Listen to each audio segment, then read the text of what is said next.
Now, in order to understand our next behavior, everybody needs to crinkle up their forehead like this, because you're going to have to understand this one from the inside out to be successful with it. Okay, crinkle up your forehead. Put the weight of the world on your shoulders. Slump forward with the weight of it all. Come on, this is not television. This is interactive media here. And repeat after me. He's making me do this. Come on 3, everybody. 1, 2, 3. He's making me do this. You're not all doing it. Come on. Come on, everybody's got to do it. All right, try this one. The person who should be at this program isn't. 1, 2, 3. The person who should be at this program isn't. All right, good. Now fold up your arms, cock your head back, be really sure of yourself, and as you shake your head, say, forget it. It's hopeless. Nothing ever changes. That didn't take any prodding. All right, do it one more time and feel the difference inside yourself between these two states of being. Crinkle and slump. Repeat after me. I'm doing the work of 3 people. 1, 2, 3. I'm doing the work of 3 people. All right, now fold them up again. Cock your head back. Make sure you get a little head action in there. And say, I'm not being negative, I'm being realistic.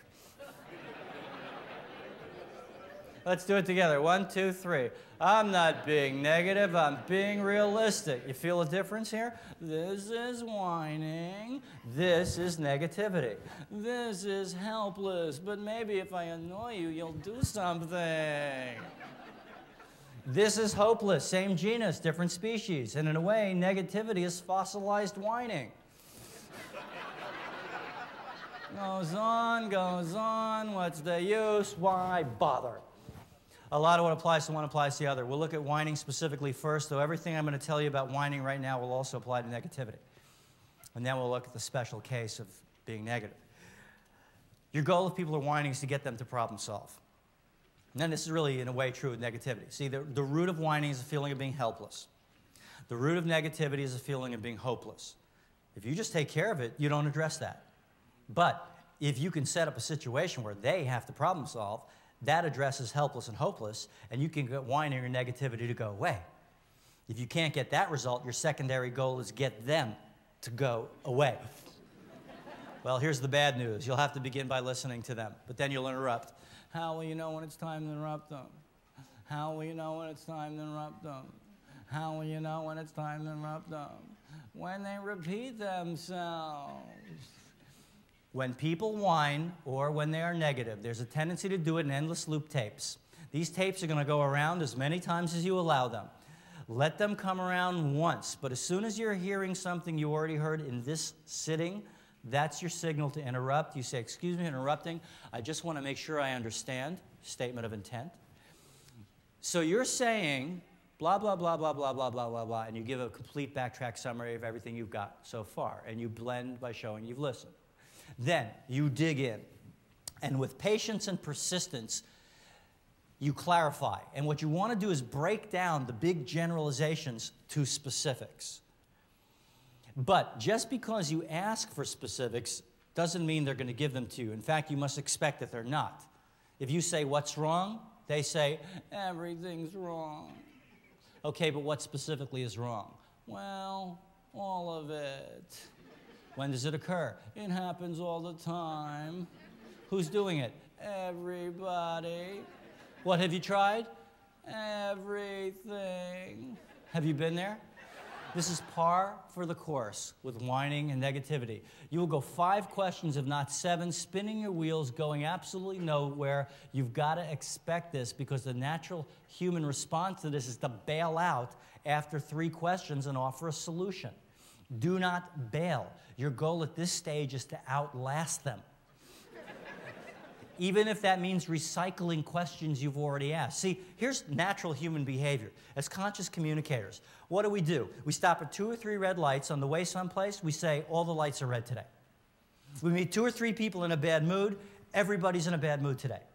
This is human behavior. So, with whining or negativity, they have 2 or 3 real examples then it's everybody all the time, everything. So you dig a little deeper, and then finally you hit bottom, meaning you're looking at the specifics of a real problem. You may know really surely what needs to be done, but don't say it yourself. Instead, you ask them for the solution. Well, what do you think should be done? And a lot of them will go, well, I guess we should, and they'll get right off the whining bus. You'll be amazed, well, why didn't they think of that before? Well, the reason they didn't think of that before is human beings can only pay attention to 7 things at once, and if I'm looking at the generalization, everything is wrong, I can't problem solve a generalization. The first steps are specifics to problem solving. Other people at this same moment will want something that maybe is valid, but it's totally unrealistic. I'm doing the work of 3 people. I want 2 more people. If that's not going to happen, you have to say, well, we both know Ebenezer will not go for that, so what do you want? Just tell it like it is and ask again until whatever they want becomes realistic. Other people at this stage you'll discover are venting. I just need to get it out of my system. And then you say, oh, okay, you're venting. All right, I didn't realize. All right, you got 5 minutes, go. Now, this is very important. The difference in venting and wallowing is venting is intentional to feel better, and venting has an endpoint. Wallowing just goes on and on unconsciously. Not to mention, venting has permission from a ventee. May I vent in your presence? Wallowing has no permission. So at the end of 5 minutes, you'll go, your time is up. Now what do you want? Other people at this stage will give you the classic, I don't know. You ever hear an I don't know? This is your nothing person's first response on a talkative day. I don't know. All right, here's what you do with all I don't knows, no matter who says it, no matter where they say it, at home, school, or office.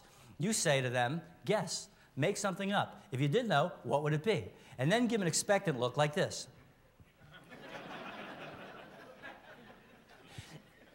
If you want to experience how great the expectant look works with a nothing person, someday get on a crowded elevator, pick out a stranger at random and go,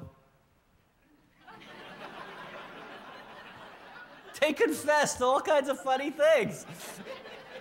Hey, you got to entertain yourself on the road.